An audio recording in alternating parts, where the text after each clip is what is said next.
everything here, but let's go ahead and move on to what actually arrived. So obviously I live in a two-story house, so there are multiple entryways, there's multiple doors, multiple windows, and of course it's a large house, so let's go ahead and go over what's in here. Obviously the base station, this will be receiving all of the information about the sensors, as well as keep an 8-hour battery as stated in the manual. And it used to be like 4 days in their commercials, but now they say it's 8 hours. Still a lot of time. I mean, there's not a lot of times that the power's out for 8 hours. In fact, has never happened in this area, but this is the base station. We'll take a look at each one of these separately later on. Okay, this is the wireless keypad. This will go on either to one of your entry points, like a front door. For me, I'm going to place it by the front door and the garage door. They're right next to each other. I'm not worried about the basement. Nobody really enters the house through the basement. This is one of the ways to edit your system, the settings. You can also do it online using your keychain remote. There's a mobile app, but that requires a $24.99 service a month. There's also a $14.99 service that will allow you to dispatch authorities when your alarm goes off. They will contact you and everything. And then there's the free method. By not applying, you can just you'll have the alarm service installed, but nobody will be dispatched. Okay, guys. So this right here is a SimpliSafe panic button. This will go in the master bedroom. Literally, what it is it's a panic button. You press it just like that.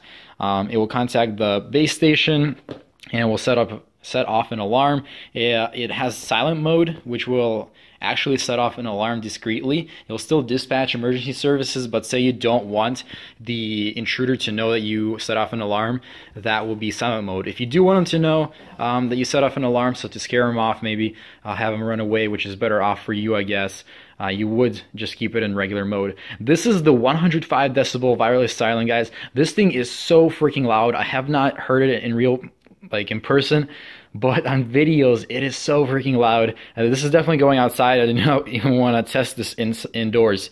This is to alarm neighbors and simply just cause a distress to make the intruder run away once again, because the best thing to happen to you guys is if the intruder runs away. You never want him to stay home.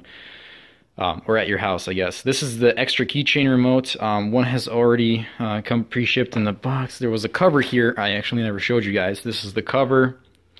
There's one keychain remote in here. The other one is in there. I'm going to give one to my parents and one to myself. Let's see. These are the entry sensors. Like I said, this is a large two-story house. Definitely going to have to use at least 3 for the entryways to the house, and then the rest will probably go on basement windows and other windows around. Probably going to order a lot more of them as the time moves on. Last but not least, this is the motion sensor. This thing here is very useful. A little too bright, can't focus on the words. This is the motion sensor. It goes in the corner, 5 feet off the ground is what is recommended. It can look down on the ground 45 degrees. At the angle 45 degrees, and it looks side to side at 90 degrees for a total coverage of 180 degrees side to side.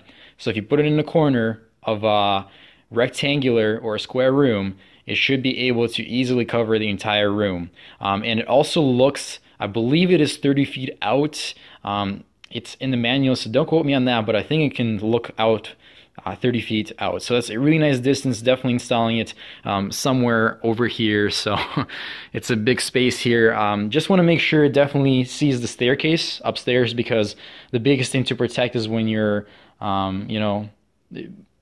just upstairs compartments, I guess, where people are located, because that's more important than anything else in the house, are the lives of people. Okay, so anyways, that is the unboxing of the SimpliSafe system. Now I'm going to go ahead and install it. Unfortunately, I don't have anybody else to hold the camera for me while I do that, so I'm going to install it, but I will go ahead and obviously demonstrate the system to you in test mode and all that kind of stuff. So I will be back. Okay guys, so I'm about to plug in the base station. I decided to show you guys parts of the installation. I'm going to try to hold this the phone with one hand and plug it in. I also have a phone line, so that's kind of a backup method. It already has a chip in it.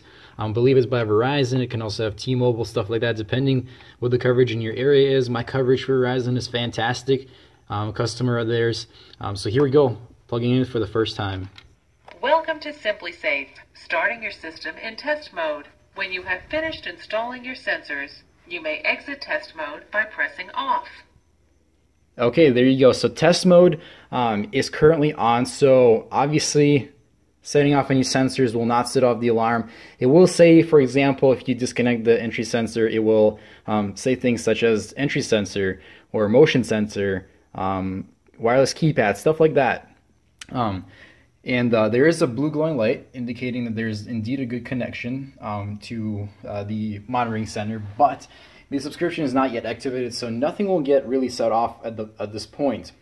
But after you're out of test mode, you will have 3 days to play around with your system, which will not set off any authorities. Actually, a really nice cord here, pretty long. So definitely reaches any outlet here, even a little bit of access. Once again, you don't need a phone line unless your coverage in your area is just non-existent. Here, the coverage is really good, but just in case it is not able to connect wirelessly to the center, I do have a landline plugged in as a backup method. All right, guys, I'm going to go ahead and start installing some entry sensors. I will be right back. So here is the actual entry sensor. This is the size of it. My hands are pretty large. I don't know what to compare it to. I guess I can compare it to, say, I don't know, like a regular light switch. So here is the size. All right, it's not too big. Here's a door. So it's gonna go up here, right there. The maximum distance you can have between this is the sensor and this is the magnet is 2 inches, is what it says in the manual. But obviously you want to place it as close as possible, just in case you know, the door rattles a little bit, or something happens, accidentally the door starts open. I don't know what can happen, but 2 inches is your maximum distance before the sensor is actually triggered. And you'll see a light here. It shines blue when the door closes and opens. These two notches here show where you should place the magnet in between those two. So this part will probably go up here, just like that, and then the actual magnet will go down on the door. So let's go ahead and of the, I guess, the entry sensor. Now the funny thing is I just realized there's a metal sheet embedded into my door, which is actually kind of cool. So because this is a magnet, it's not even attached yet. I mean, this is still, the adhesive is still available. I haven't used it yet. Of course I will. But the funny thing is it sticks right there. It just, boom, sticks right on. You can slide it around and stuff. So it's kind of cool. I can test out where to place that right now. And see, like I told you, you have to make sure it's kind of close. So right there's the end of my door. I'm going to place it right there. And here's a test. Listen up. The station will actually say entry sensor. That's kind of quiet. I don't know if you guys hear that, so listen again. Okay.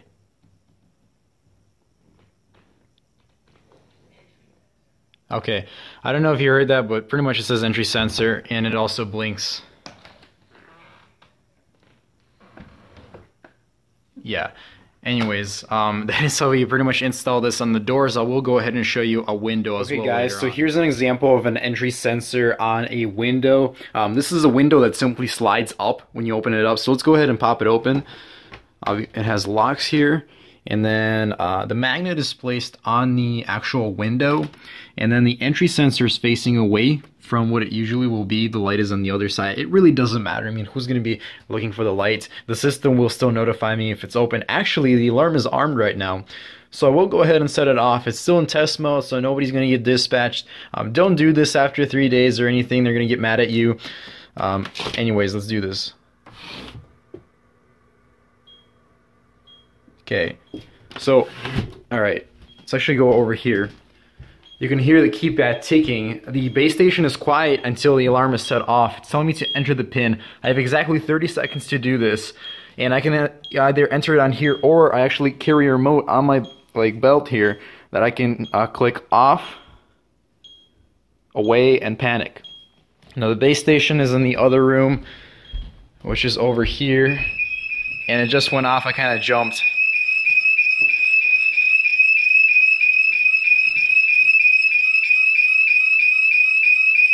So by the time the alarm goes off, let's go ahead and turn it off. Okay. Alarm off. Warning, there was a recent alarm triggered by an entry sensor. Warning, an entry sensor is not responding. See the keypad for details. So here's what happened. When the alarm went off on the base station, it doesn't matter if the base station gets destroyed by the intruder at that point, because the signal has been sent to the monitoring center of SimpliSafe if you have the subscription. Mine doesn't. It says no link to dispatcher because I haven't signed off yet. And here, actually, guys, when say an intruder has entered your house and you come back, the first time you open the door again, you will actually hear the system say there was a recent alarm triggered by an entry sensor, because that's what triggered it. It was that window over there. If it, say, was the motion sensor, which is over there on the wall, which I'll go over later, it would have also said something different.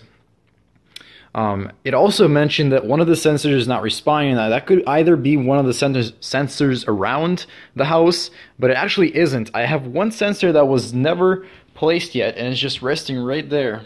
No. This is a sensor that was never placed, and that is what it's referring to. Now, I can remove it from the system, but I'm not going to yet. I'm going to install it soon, just don't have a spot for it yet at the moment. But anyways, so there's a panic button on the SimpliSafe. Yeah, you see the sensor. There's a panic button on the keypad itself. Once again, if an intruder destroys this, it does not matter. You can run the system without this component. In fact, even though it recommends to install the keypad first out of all the features of the system, I installed all the entry sensors first. The keypad was the very last thing I've done. Let's go over a few things on the actual keypad. So you do have a menu button on here. There's not a lot of features, and I kind of like that. I like the simplicity. Remember, it's SimpliSafe. It's not complex safe or anything like that. And so I'm going to enter my PIN. Okay, so to get into the menu, you need a master PIN. That PIN will be able to arm the system, disarm the system, remove the alarm. What else? Pretty much it's a master PIN. You can also add additional pins using your keychain remote. You plug it into any computer, pop this off, it's a USB key. You'll open up a thing in a browser, so it doesn't install anything on your computer, which is nice. You can do it at any computer that supports a USB port.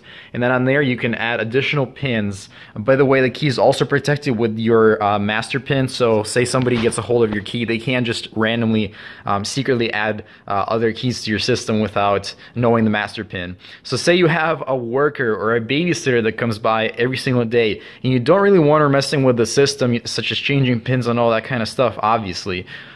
So you would give her a different PIN that you identify in the system as, say, the babysitter. So if you sign up for the $14.99 plus service, you actually get text messages saying the babysitter PIN number 2 has just unlocked the house, or has just disarmed the system, or has just armed the system, and stuff like that. So it's very, very, very useful overall. The way you navigate the menus, this is back, or I guess this is left. Home is right. It says change PIN. The dialing prefix, don't even mess with that. I don't know what it is. I think it's maybe your landline component. Add component. Say you buy a free sensor, you buy a carbon monoxide, a smoke sensor, water sensor, anything else that comes out in the future, you would add a component here by entering all the good stuff. Each component has a unique barcode. So yeah, anyways, you can remove a component. Say I will never put that sensor up, and I'm getting annoyed that it's always telling me that the sensor is not contacting the base station, whatever. It's annoying. I'm going to remove it, but for now, like I said, I won't. By the way, to enter any of these, you just press the away. It's very self-explanatory. Match of these buttons, doesn't take too much to think about that. By the way, each of them have a number, so like I can press 1 and I'll go back to change PIN. Number 4 will be remove component. 2 will be dialing prefix. 6 will be to exit the menu. 5 is the test mode. You know what? Let's just go ahead and go into test mode right now.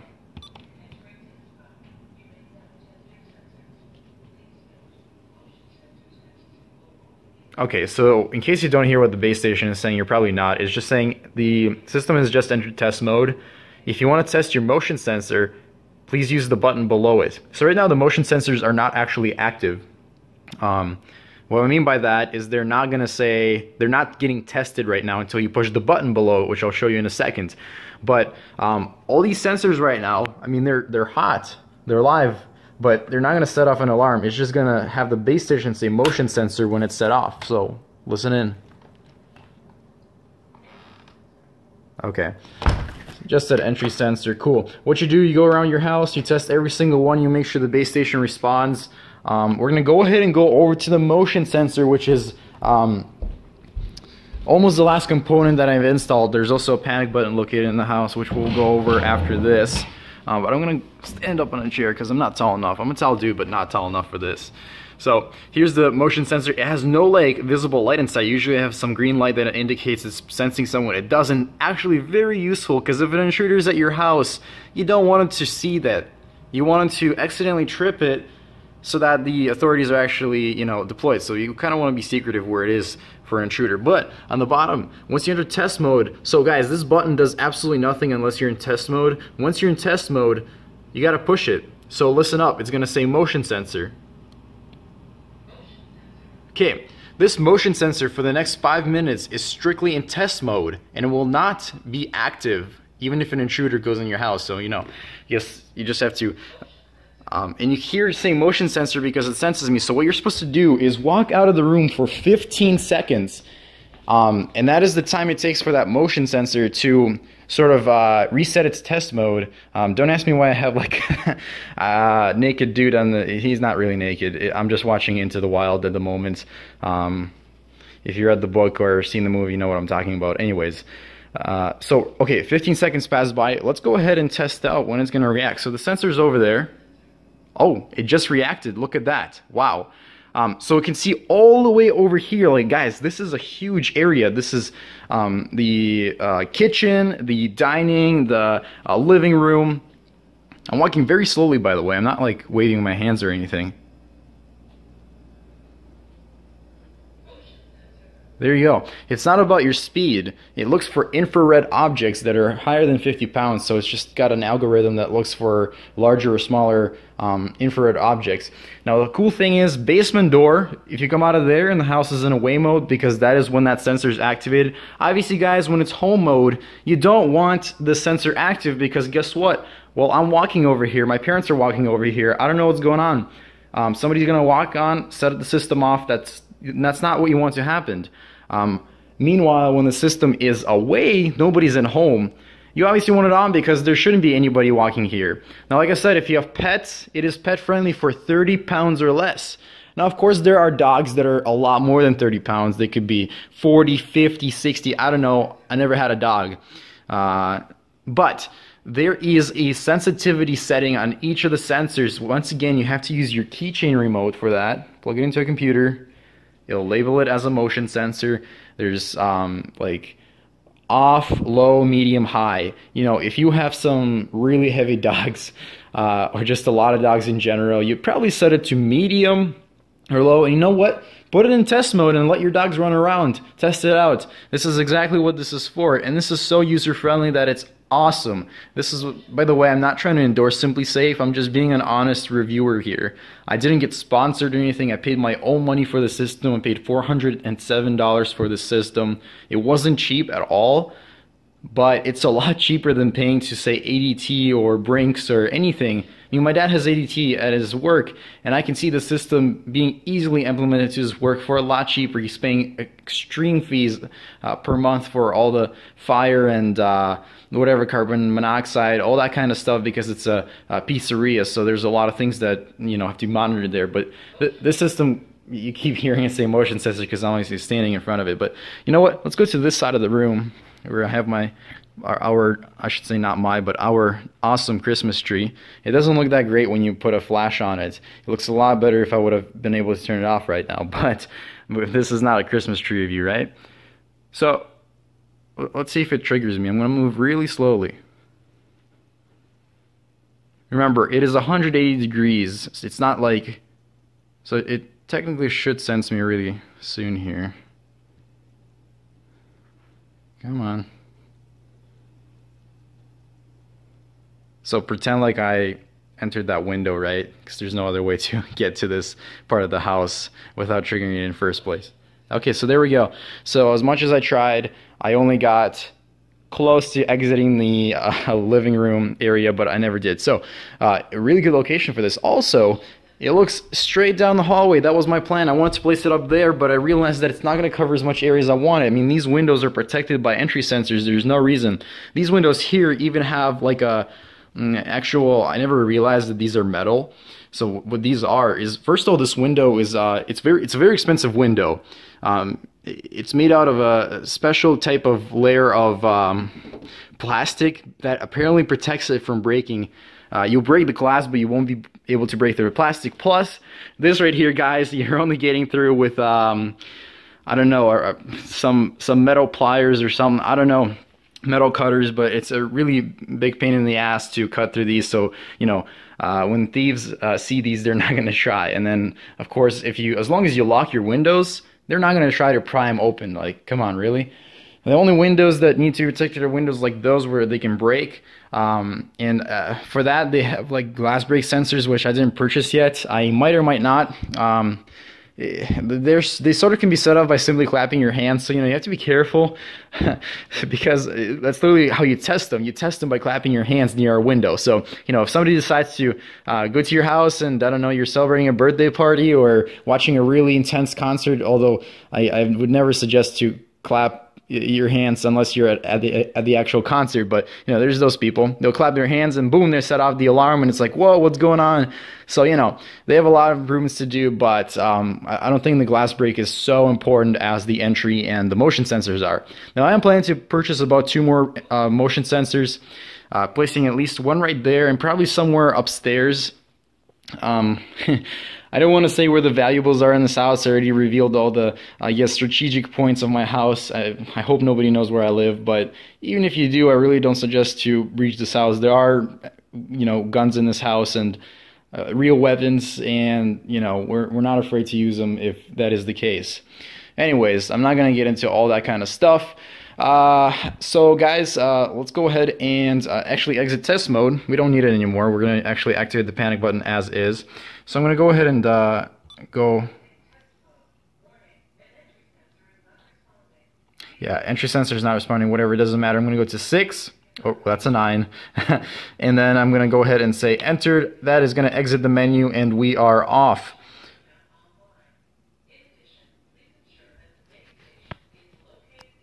Okay, now we're going to go upstairs. I mean, Simply Safe. What I like about the voice is it's not a robotic voice. They actually got a professional recording of all the commands and stuff like that. So that's very nice. And you can update your base station via the entry key and stuff like that. So we're in my parents' master bedroom, and I placed the panic button in their room simply because I know they're not going to keep their car keys up here. And therefore they're not going to have the second key fob that they need. But what I did is I placed a panic button right here. Now, compared to your hand size, this is really small. I mean, it's probably 3 inches by 2. It's not a big button, and it's very useful because I can be laying in bed, say at night, and I hear somebody screwing around downstairs, and I know that it's, you know, not anybody else, maybe an intruder. Or, I don't know, something's happening, somebody's in here, you know, I don't know what's going to happen, but whatever. You feel threatened. Now, a lot of people think this is, oh, what if I accidentally bump it? Well, nothing. You have to hold it down for 2 seconds, alright, for it to set off. Now, there's 2 modes. There's the mode that it's in right now, which is the alarm mode. When you push it, it's going to sound the alarm. It's going to contact the center right away. They're going to give you a call if you don't respond. There's going to be authorities. Number 2, there's a silent mode, which is probably very useful if you're going to install this at a business location. Silent mode still sets off a signal to the monitoring center, but there's no audible alarm, so the intruder will never know you set it off. And the police is dispatched right away. There will be no phone calls. There will be nothing. So, you know, you got to be careful when you use the panic button because, in silent mode, I mean, because that's going to set off the authorities right away. There's no calling. There's no going back. Anyways, let's go ahead and give it a shot. Once again, don't do this. I'm in test. I am in whatever 3-day trial. So let's go. Let's do this. Okay, it is set off. You might or might not be able to hear it at this point. It's kind of loud. I mean, you can definitely hear it. You'll probably wake up. So yeah, I'm sure you guys can hear it at this point. Whatever, at this point the authorities will be dispatched. Let's go ahead and use the remote to turn it off. I wish this camera would not just show a white piece of plastic here, and this flash is just too bright for it. Last but not least, panic button away mode and off mode. Away mode is like blue. Man, this is way too bright. Away mode is when you leave the house, you press away.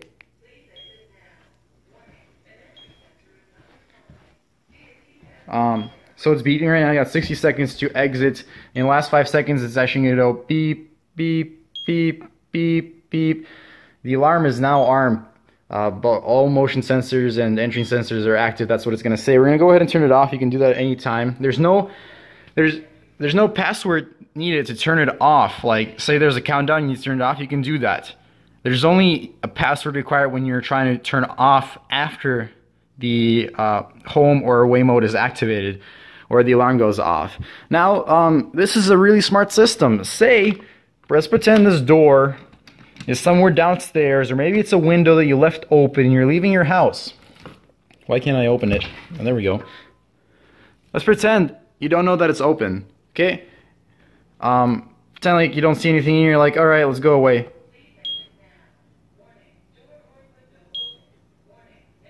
Okay, it just said, please exit the house. Warning, door or window open.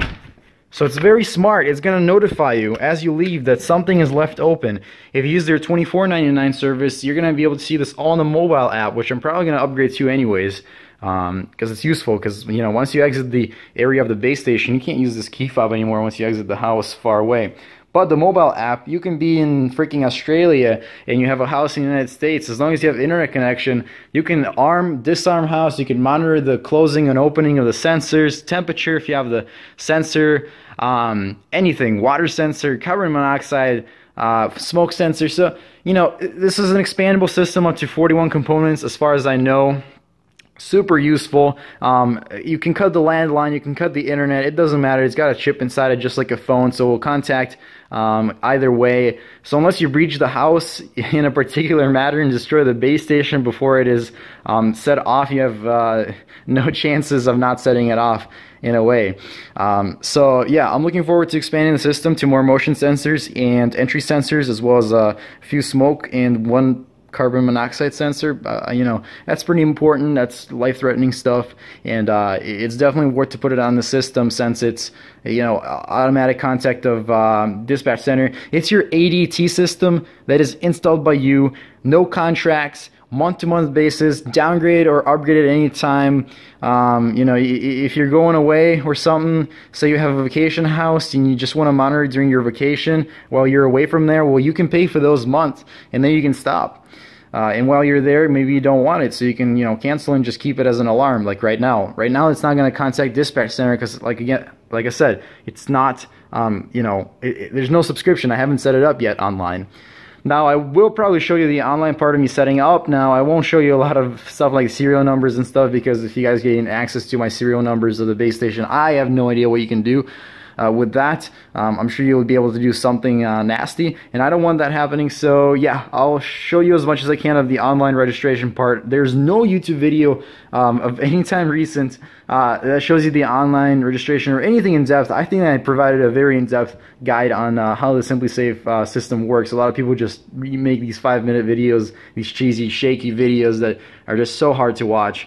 The online application.